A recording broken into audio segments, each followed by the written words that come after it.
Mr. President, for more than 35 years, Congress has failed to fix the immigration laws of America. And this week, that failure is going to be on full display on the news every night.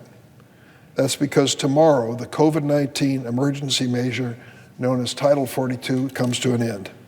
This program was first created by President Trump during the earliest days of the coronavirus epidemic. And for the past 3 years, Title 42 has done nothing to address the challenges at our border. It has simply shut the border down and turned away families seeking refuge in America.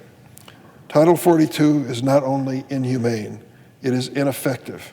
By turning our back on asylum seekers and leaving federal and local officials unequipped to address this crisis, we have only created more chaos and misery at our border.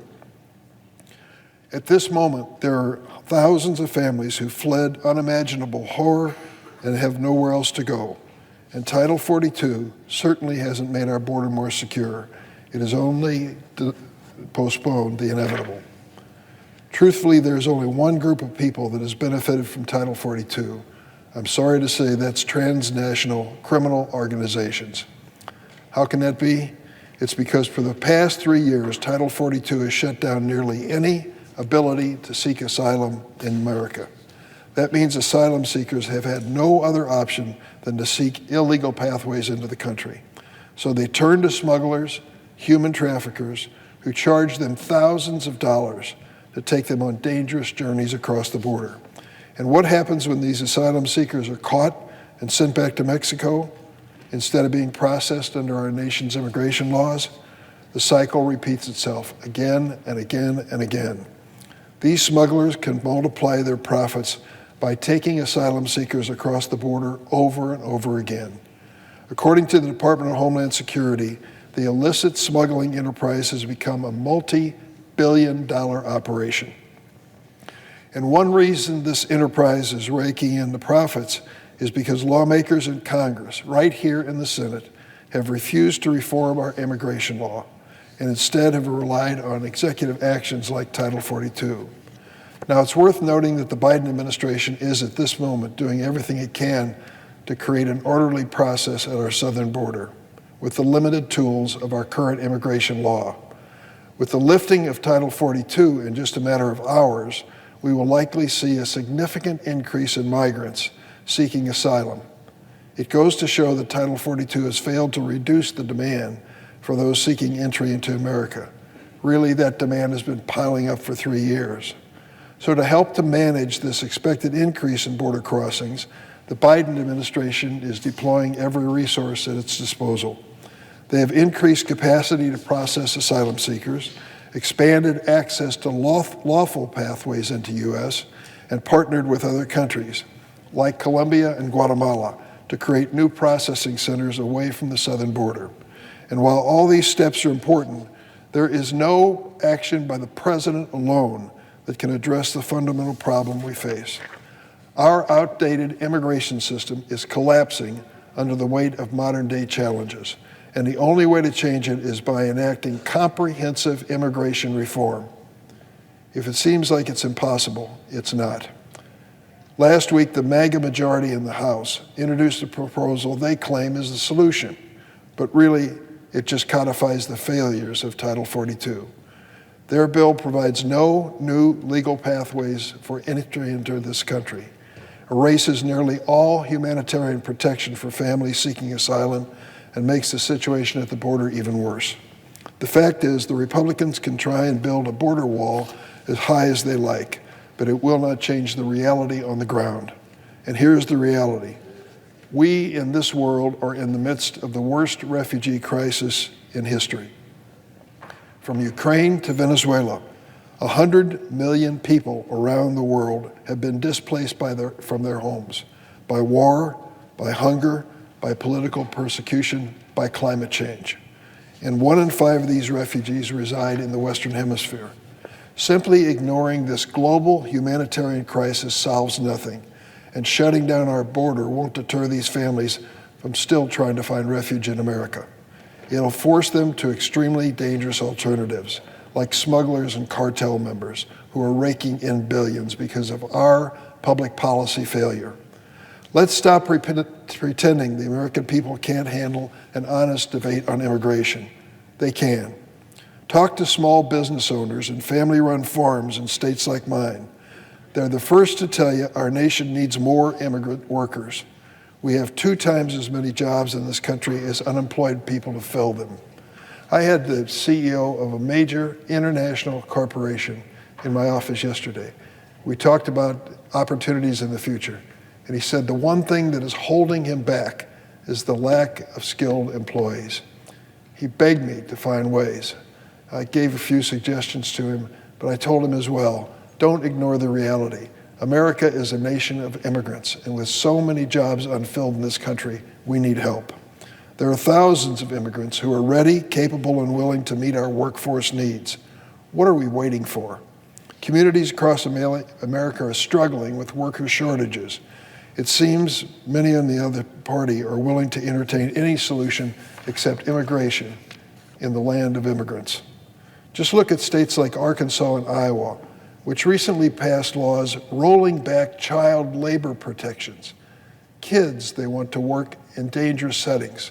When I hear the suggestion that a 15 or 16-year-old can work in a slaughterhouse, I remember those jobs that I held when I was going through college. I spent 12 months working in a slaughterhouse in East St. Louis, Illinois. It was dangerous, deadly work. And to think that you put a young person on that job without training and protection that they need is just not American. It is mindless. If you have any doubt that asylum seekers at our border are ready to fill the jobs that are available, let me tell you the story of Carlos.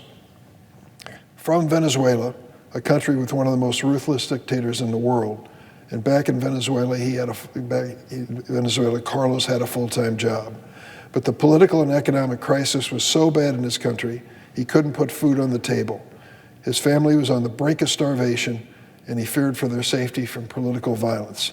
So last May, Carlos and his wife did what any parent would do. They picked up their 4-year-old daughter and their nursing infant, and they took off for the border. It was an incredible journey. 5 months, much of it on foot, to the Texas-Mexico border from Venezuela. It was a nightmare of violence, theft, and exploitation. I sat down with Carlos and his family when they got off the bus in Chicago, and he told me what they went through. He told me that at one point he thought they would die as they spent 9 consecutive nights in the Panamanian jungle. They were rescued by a local military force. All of their money, all of their cell phones had been stolen, but they pressed on to try to get to America. After filing a claim for asylum once they arrived, Carlos and his family were relocated to my city of Chicago. That's where I met them last September. When I spoke with Carlos, I asked him, "What can I do for you? What can I do for your family? What do you need?"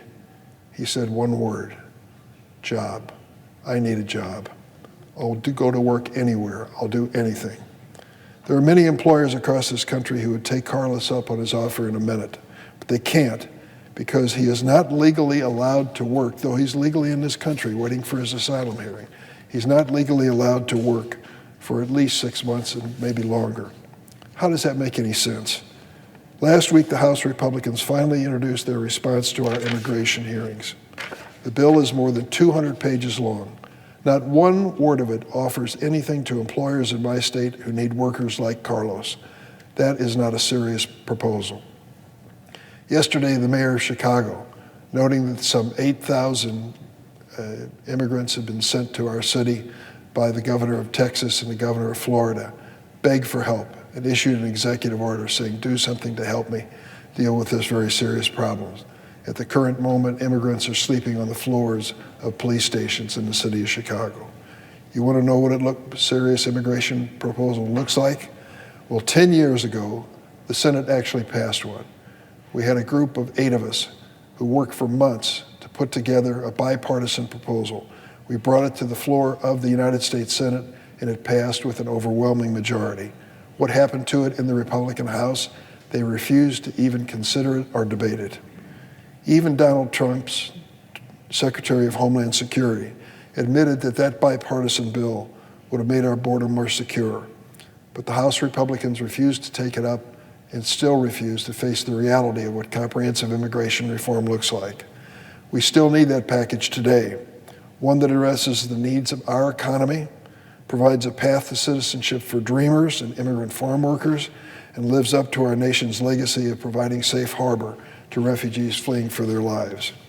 I've been told repeatedly by my Senate Republican colleagues that they will not negotiate until the House sends us a bill. We've waited long enough. This week, I'm introducing a proposal that I hope we can all support and will start the debate. My bill would provide immediate assistance to border officials and authorities to help secure the border and efficiently process asylum seekers. It would provide support to the communities that welcome migrants in our country. Now, this bill is by no means a comprehensive package, but it's an opportunity to show the American people that we're not ignoring the reality, and we can support our frontline officials and the communities that need help. The American people are tired of partisan bickering and excuses over immigration. They want us to work together to secure our border, support our economy, and stand by the fundamental principles and values that have started this nation. I yield the floor.